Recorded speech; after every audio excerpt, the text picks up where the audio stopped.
안녕하십니까. 이 시간엔 교리학 5번째 강의로서 오늘 주제에 대한 문제는 하나님에 대한 바른 교리입니다. 조직신학에서 우리가 말했던 신론이지요. 그런데 우리가 사람이 하나님을 향한 신지식은 참으로 원리상으로 선천적인, 즉 본유적인 지식이 있고 또 후천적으로, 즉 자기 연구와 노력에 의한 것들 있습니다. 그러나 이런 것들만으로는 바로 이제 우리가 하나님의 지식에 이를 수 없습니다.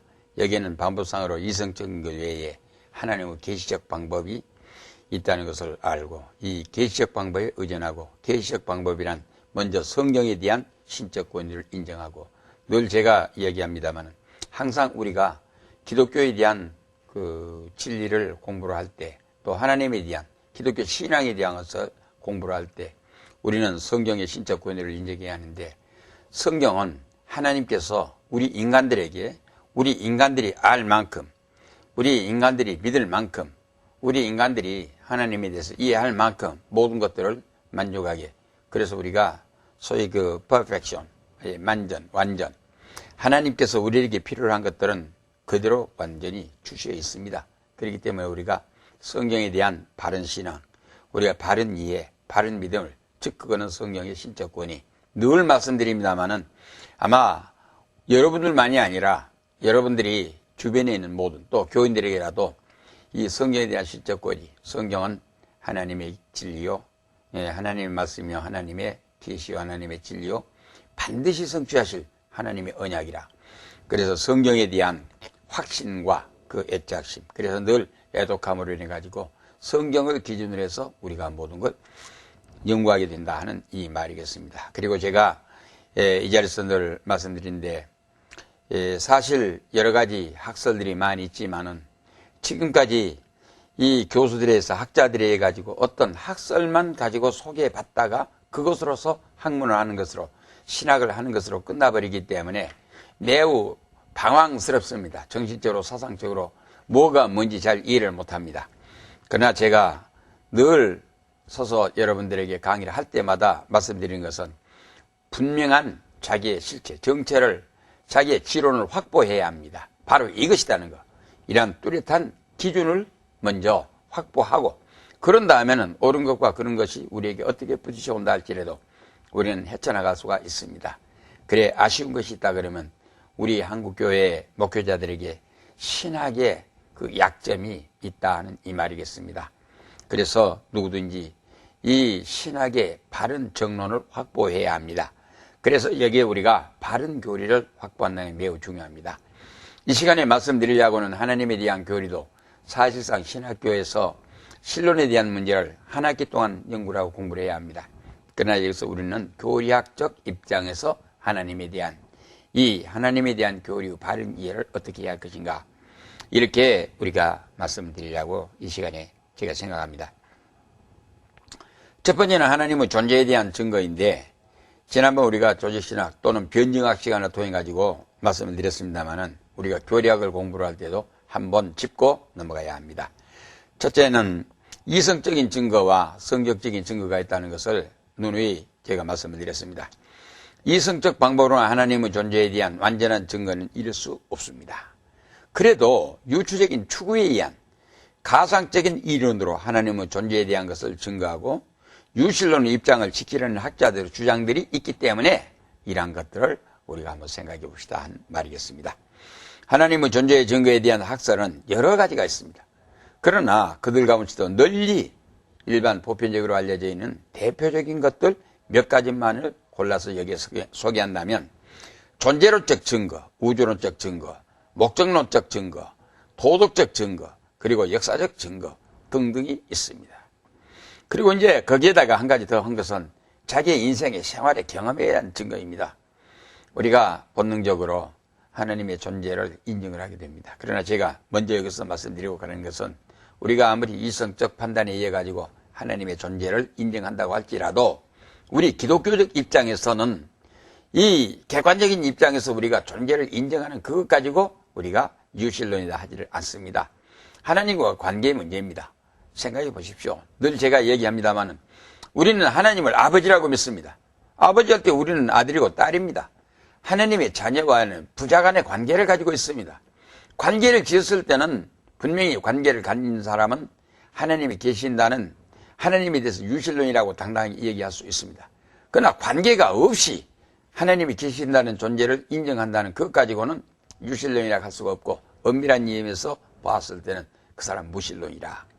그래서 우리가 제가 이제 변증학 시간에 구체적인 사실들은 말씀을 드렸기 때문에 다만 이제 우리가 이성적 증거로서 우리가 존재론적 논증, 목적론적 논증, 우주론적 논증, 도덕적 논증, 역사적 논증, 또 경험적 논증 이런 것들을 이야기해서 우리가 미루어서 하나님이 계신다는 걸 생각해 볼 수 있다. 이렇게 드리고 신론에 대한 내용들이 많기 때문에 이건 넘어가면서 그 다음에 성경의 증거입니다. 이성적 증거가 있는데 이성적 증거로는 완전하지 못한 것을 성경은 어떻게 말씀하고 있는가? 성경은 하나님의 존재에 대해서 증거하는 것이 아닙니다. 소위 아르구멘트라든가 에비던스라든가 증거가 아니라 바로 선언입니다. 디클레레이션. 바로 선언하고 들어갑니다. 어떻게 선언했느냐? 우리가 성경 창세기 1장 1절 첫 시작 아닙니까? 태초에 하나님이 천지를 창조하시니라. 바로 하나님이 계신다는 걸 전제로 하고 선언하고 바로 들어갔다는 걸 볼 수가 있습니다. In the beginning God created the heaven and the earth. 이렇게 해서 하나님이 계신 걸 전제로 하고 하나님의 모든 것을 존재로 선언하고 들어갔다. 여기에서 확실히 차이가 있으니까 우리가 유추적으로 추구해서 계신 것 같다 하는 것하고 바로 계신 하나님이 이렇게 하신다는 것하고 선언하고는 전혀 다른 뜻으로 받아들여집니다.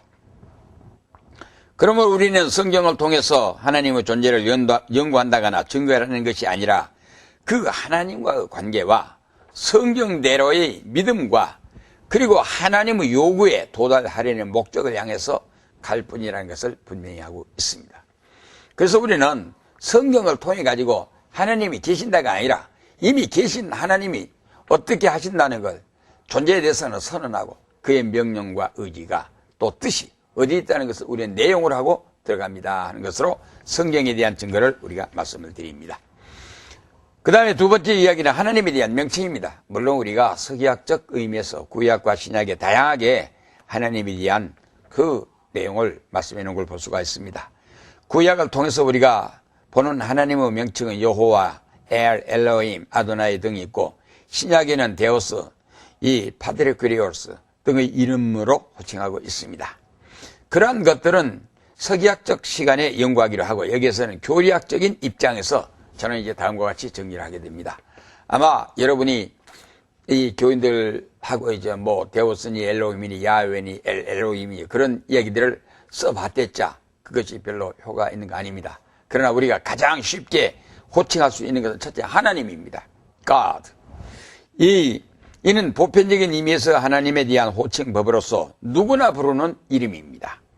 그리고 누구든지 유실론의 입장에 서는 사람들에게는 다 잘 통용되는 호칭 방법입니다. 이런 뜻에서 기독교인들도 똑같이 하나님이라는 이름을 불러서 하나님 그렇게 얘기를 하게 됩니다. 그런데 이제 단계적으로 발전해 가 봅니다. 두 번째는 아버지라고 합니다. 성경에서 하나님을 향해서 아버지라고 부릅니다. 아버지. 하나님을 향해서 아버지라는 이름을 부를 때에는 하나님과 자기의 관계, 소위 릴레이션십입니다. 이 릴레이션십, 관계를 전제로 하고 부르는 이름입니다. 남의 사람이 관계가 없는데 아버지 하지 않지 않습니까? 마찬가지로 관계 없는 사람은 하나님을 향해서 하나님은 부를지라도 아버지는 못합니다. 그러나 우리는 아버지 부릅니다. 즉 하나님을 향하여 아버지라고 부를 때는 자연히 자기는 하나님의 자녀라는 고백의 믿음에서 우러나온 호칭입니다. 그러니까 믿음을 전제로 하고 부르는 호칭이 하나님을 향해서 아버지 그렇습니다. 그런데 하나님과 의랑 관계를 유지하지 못하면 서로 이념상으로 유실론자라고 할지라도 엄밀한 의미에서 하나님과의 관계가 없이 막연히 하나님이라고 부르는 그렇기 때문에 그 사람에 대해서는 무실론자로 우리는 분류하고 들어가야 한다. 이렇게 얘기를 하고 싶습니다. 그 다음에 이제 세 번째 우리가 하나님에 대해서 주, 그리고 주. 하나님의 이름을 주로 부른다는 것은 자기 자신을 종으로 낮추고 자기 자신을 하나님의 소유물로 드러낸다는 이러한 뜻을 함께 내포시킨 호칭법입니다. 그러므로 하나님을 주로 부를 때에는 자기의 모든 주권을 전적으로 하나님 앞에 맡겨버리고 바쳐드리고 자신은 죽든지 살든지 하나님의 뜻대로 행하겠다는 순종과 충성을 다짐하는 신앙의 절절한 고백이 담긴 말입니다. 우리가 예수님을 향해서 주, 또 하나님을 향해서 주 그럴 때는 나의 주권을 포기했다는 그 말입니다. 주권을 포기했다는 것은 소유 의미에서만이 아니라 자기의 몸 전체를 나는 내 몸이지만 내 마음대로 못합니다 하는 하나님의 뜻대로 갑니다는 그 말입니다. 그렇기 때문에 우리가 이 세 가지 이름을 합해가지고 부를 경우 이렇게 부르는 거예요. 주, 아버지, 하나님. 이러한 이름이 나오는데 그렇게 부르는 데는 무엇보다도 하나님을 향한 자기의 믿음과 함께 충성을 다짐하는 이름이어서 훨씬 더 강한 의미에서 호칭법이 된다는 것을 우리가 알게 합니다. 그래서 우리가 하나님을 향해서 이제 정확하게 우리는 그럽시다. 우리가 평상시에 일반인들이 부른 대로 그저 우리 습관적으로 하나님 그렇게 부른 것보다는 아버지 하나님 더 좋지 않습니까? 더 적극적인 의미에서 할 때는 주 아버지 하나님 얼마나 좋습니까? 그래 하나님은 일반적인 의미에서 하나님의 존재 자체를 인정하는 사람에게 통용되는 호칭법으로 하나님. 그러나 우리는 하나님을 향해서 아버지 할 때는 아버지 하나님 하는 소리는 이미 나는 하나님의 아들입니다. 나는 하나님의 딸입니다. 이 말입니다. 그래서 제가 이 말을 할 때는 굉장히 자부심을 갖습니다. 제가 언젠가도 얘기를 한 바 있습니다만은 제가 우리 문중에 가가지고 우리 문중이 왜 양반입니까? 좀 가르쳐 주세요. 이 동국지에 보게 되면은 이제 충효 겸비할 양이요. 이 효, 충효, 그 다음에 우리가 이 충효 겸비할 양이요. 문무 겸전할 반이라. 그래 사자가 구비해야 양반이라고 동국지에 그렇게 말해놓고 있습니다. 그러면 누가 충효 겸전하고 이제 문무 겸전했습니까? 이 충효 겸비하고 문무 겸비해야 하는데 네 가지를 점점 겸비해야 하는데 누가 했습니까? 그걸 갖추지 못하고 양반하면 가짜 아닙니까? 가짜가 양반이라는 건 진짜에 대한 속임이기 때문에 이건 개똥상놈 아닙니까? 그러나 내가 믿는 나는 양반입니다. 왜 나는 양반이고 하게 되면 만왕의 왕이신 하나님을 아버지라고 믿으니까 나는 하나님의 아들 곧 만왕의 왕이시기 때문에 하나님을 아버지라고는 황태자 중에 나는 황태자입니다. 그런 거로 나는 양반입니다. 모두가 웃고 지나갔습니다마는 이 말이 호구가 있어가지고 그 후에 우리 집안에서 많은 목사님들이 나오게 되었습니다.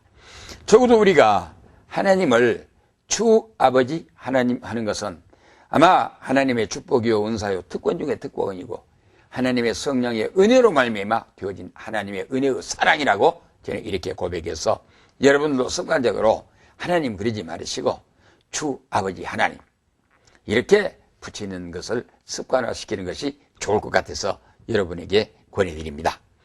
그 다음에 이제 하나님의 속성에 대해서 우리가 말씀을 드리려고 합니다.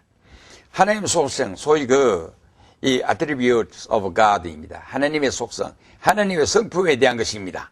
이것을 우리가 특별히 말해가지고 두 가지로 크게 분류해서 우리가 이야기를 하게 되는데 첫째는 보편적인 속성이 있고 두 번째는 이제 절대적인 속성이 있습니다.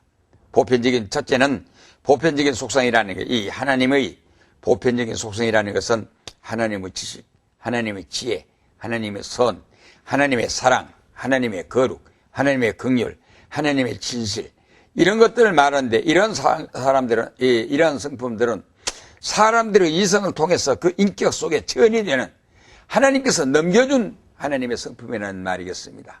그런데 우리가 창세기를 통해서 또 우리가 하나님의 창조론을 통해서 보았을 때 하나님이 지으신 피조의 세계, 피조물 어느 것도 하나님의 성품을 직접적으로 나눠줬다는 것은 없습니다. 그런데 우리가 하나님께서 우리 사람을 만들려고 하실 때 창세기 1장 26절에 가면은 우리가 우리의 모양, 우리의 형상을 따라 사람을 만들려고 했지 않습니까? 만든 다음에 뭐라고 했습니까? 바다의 고기와 공중의 새와 땅 위의 육축과 곤충과 짐승과 만든 모든 것들을 다스리게 하자 하시고 다스림에 대한 것은 하나님께로부터 받은 만물의 영장으로서 이성 아니겠습니까?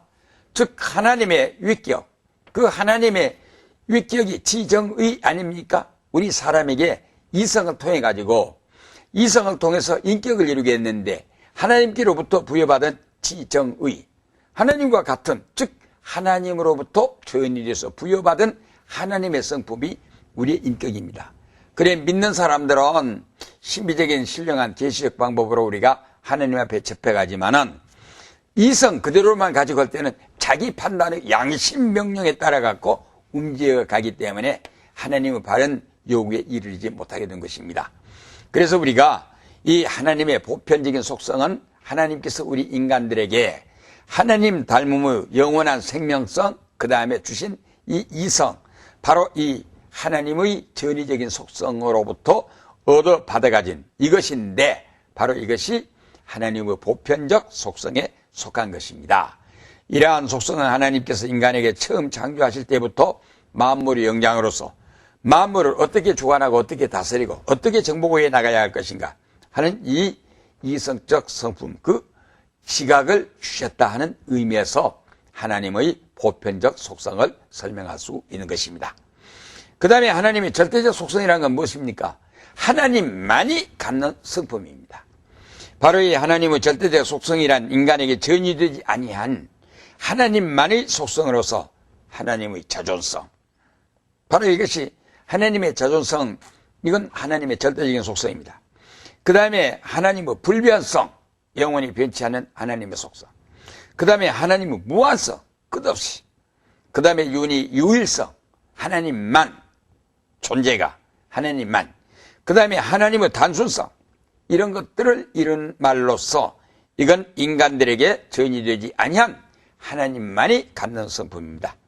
이러한 하나님의 속성을 통해서 하나님께서는 인간을 포함한 우주 만물을 창조하셨고, 또한 섭리로서 다스려 나가시고, 인간들을 구원하시고, 교회들을 관리 주관하시고, 영원한 하나님의 나라의 그 건설과 통치를 이어가신다. 이것이 하나님의 그 영원한 그 절대적인 속성을 통해서 이루어진 하나님의 속성입니다. 이렇게 얘기를 하겠습니다. 그 다음에 이제 우리가 생각할 수 있는 것이 하나님의 삼위일체 교리에 대한 문제입니다. 지난번에도 때때로 말씀드렸습니다마는 이 트리니티, 하나님의 삼위일체라고 하는 이 말, 이거는 하나님의 본질적 존재는 한 분이시지만은 그 한 분 안에는 성부와 성자와 성령이라는 세 위격이 존재한다는 교리입니다. 이에 대한 성경적인 근거는 먼저 창세기 1장 1절에서 말씀하고 있는 구약 히브리어 성경의 엘로힘이 단수가 아닌 복수라는 것과 또 1장 26절에서 하나님께서 스스로가 우리가 우리의 모양, 우리의 형상을 따라 우리라는 복수형으로 쓰고 있다는 데서 상상해 봅니다. 그러나 이를 다시 정리해 보면 하나님께서 인간을 창조하실 때 하나님 자신의 합의가 있었습니다. 어떤 합의가 있었느냐? 우리 하나님께서 인간을 만드실 때 우리가 우리의 모양, 우리의 형상을 따라 사람을 만들고 이 사람들로 하여금 바다의 고기와 공중의 새와 땅의 육축과 곤충과 짐승과 이 하나님이 지은 모든 세계를 다스리게 하자 하시고, 이건 철두철미하게 하나님께서 회의하셨다는 회합의 내용이 여기에 표현되어 있습니다. 그 다음에 스가랴서 6장 13절에 가게 되면은 우리 인간들의 구속 언약을 세우심에 있어서 평화의 인원이라고 하는 말이 나옵니다. Council of Peace라고 하는 게 나오는데, 이 평화의 인원 역시 사람이 대상이 아닌 하나님끼리의 회의. 여기에서 성부 하나님은 발기자로서, 성자 하나님은 시행자로서, 성령 하나님은 적응자로서 이해되고 있다는 것을 우리들로 하여금 알게 합니다. 그리고 이 삼위일체 교리가 성립되기 위해서는 교부터 들리안, 즉 주 160년경에 태어나서 220년경에 돌아가신 교부입니다. 속사도 교부인데, 이분이 처음으로 삼위라는 말을 쓴데 이거에 근거해 가지고 있습니다. 그러나 아쉽게도 터뜨리아는 삼위를 논하면서도 예수님이나 성령에 대해서 종속적인 의미에서 해석하고 있었습니다. 그 다음에 뒤를 이어서 오리겐이 태어났는데 185년에서 254년까지 살았던 이 알렉산드리아파 교부시대 학자인데 이 신학자의 삼위일체 교리에 대한 오해는 자유주의 신학자들에게 많은 오해와 잘못된 덜미를 주게 되었는데 결국 삼위일체 교리를 분산시켜서 보았다는 이 말입니다. 그러나 우리는 분명한 것은 삼위일체 교리를 불신한다거나 반대하는 것은 적극적인 의미에서 이단주의로 우리가 지탄을 받게 된다는 걸 알아야 합니다. 그래서 이 삼위는 각각 성부가 이제 이 지적 지식과 감정과 의지를 가졌던 것처럼 성자도 지정의 이 인격적 요소를 갖추시고 성령도 똑같이 갖추었습니다. 그런데 이 삼위일체를 우리가 생각할 때 좀 표현적으로 분류시켜서 볼 수 있지 않습니까? 그러나 우리가 호칭상 성부와 성자와 성령 그렇게 부르기 때문에 우리가 차별적인 의미를 갖는 것 같지만은 이건 호칭상 부를 뿐이지 다르기 때문에 또는 차이를 갖기 때문에 부른다는 거 아닙니다. 그 다음에 나타나는 양태적인 의미입니다. 그 나타나는 형태가 늘 이야기합니다만은 구약시대는 성부 하나님 안에서 성자와 성령이, 신약시대 예수님 시대는 성자 하나님 안에서 성부와 성령이, 지금 은혜시대 교회시대에는 성부와 성자가 성령 안에서 이와 같이 형식의 양태로 바꿔서 나타날 뿐이지 본래 본질적으로 같은 한 분 하나님이시다. 이래서 우리는 삼위일체 교리를 해석합니다. 그 말입니다. 그 다음 다섯 번째는 하나님의 창조사역에 대해서 말씀을 드려야겠습니다. 성경에서 말씀하고 있는 하나님의 창조는 비록 6일간의 창조사역이었습니다만 그 내용은 보이는 물질세계와 보이지 않는 정신세계와 영계 전체를 포함하고 존재라고는 being, 소위 existence입니다.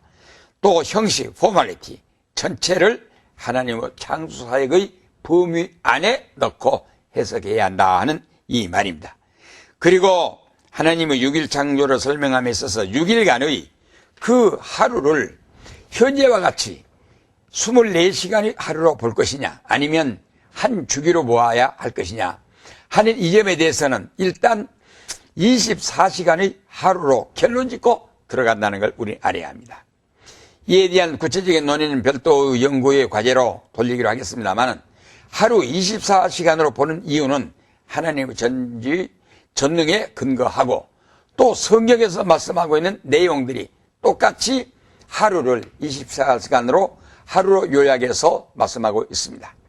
그런데 우리가 이 우주라든가 이 존재에 대한 이 역사를 논할 때 우리는 다양한 분류 방법을 해서 지구 연대기만 한다 할지라도 45억만 년 이전을 우리가 얘기를 하고 있습니다.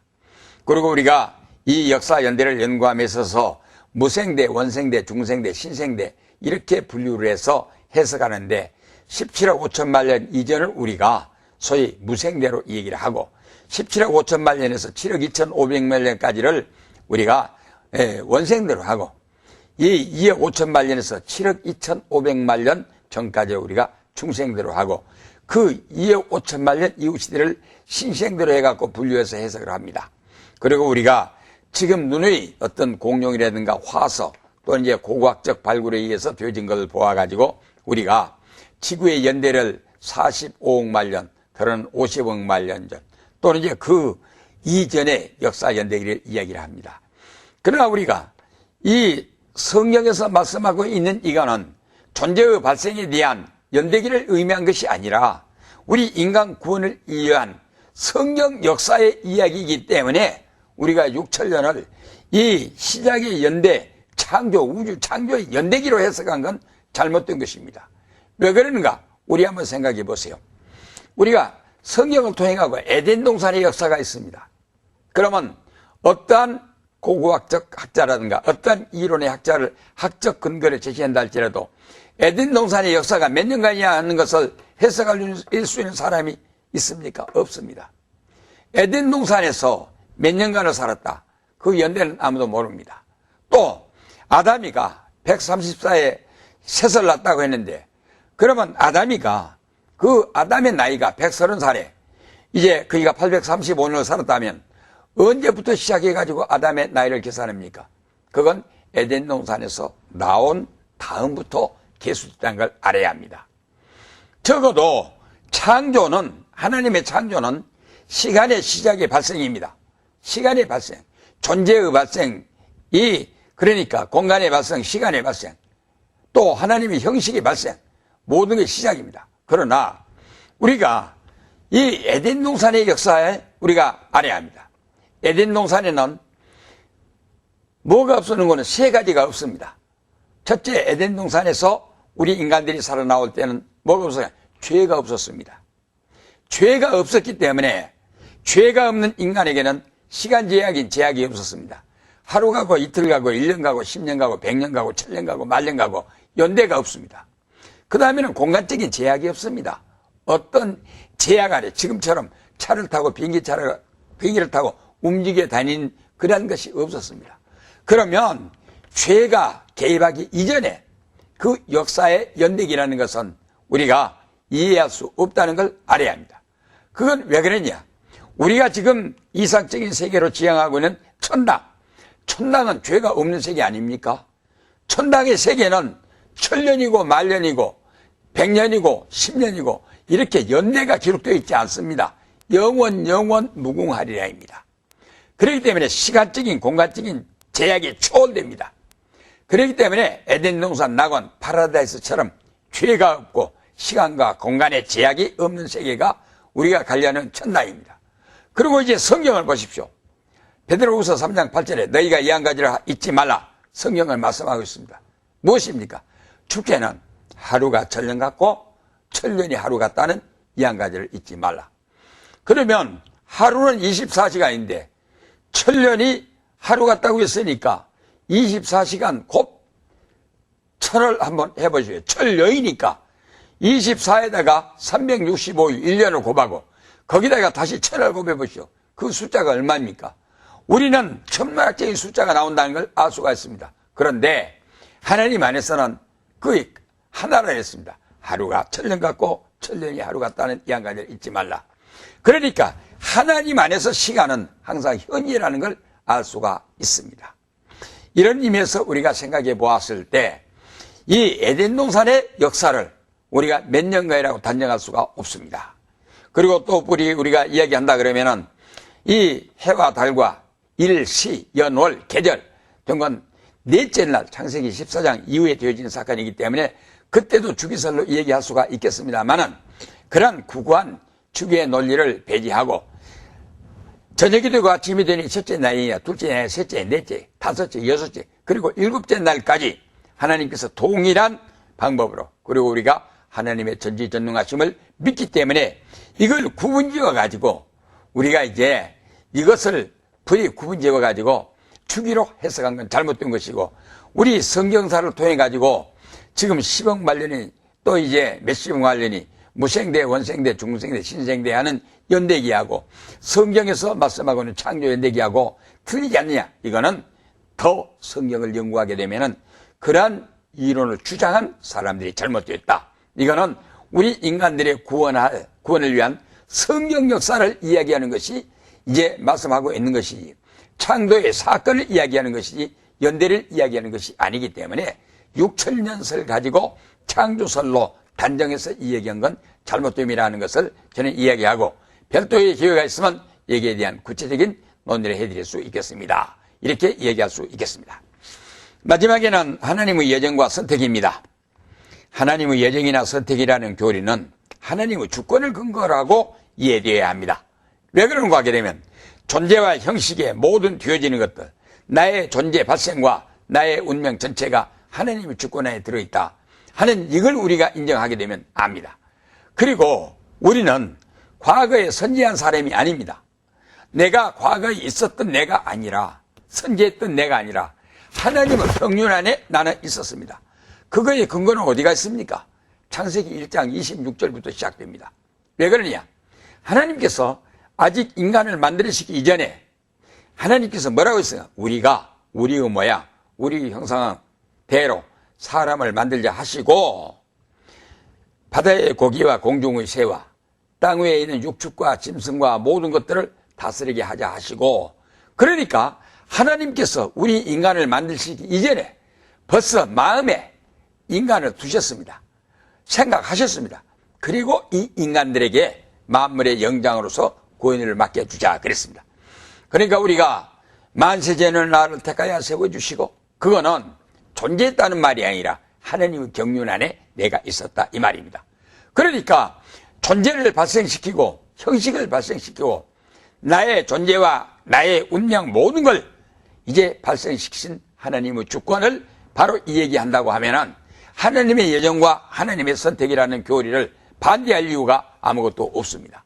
그러니까 삼위일체 교리와 하나님의 창조와 우리 인간 창조, 나의 숙명에 대한 걸 바로 이야기하게 되면은 우리가 하나님의 주권적 의미에서 예정이라든가 선택이라는 문제를 자연히 인정하고 들어갑니다. 그러니까 철두철미한 신앙 갈수록 나 같은 죄인인 살리신 그 은혜 고마워. 그렇지 합니다. 나도 어렸을 때 우리 아버지가 나를 두고 벌레맛도 못한 이렇게 할 때는 화가 났습니다. 그러나 알고 보니까 하나님의 주권 의지를 믿는 믿음 안에서 모든 것이 하나님의 뜻대로 되었다는 주권과 선택을 인정하게 이뤘습니다 하는 이 말씀으로 하나님에 대한 바른 교를 마쳐드리겠습니다. 시간이 좀 지났습니다. 감사합니다.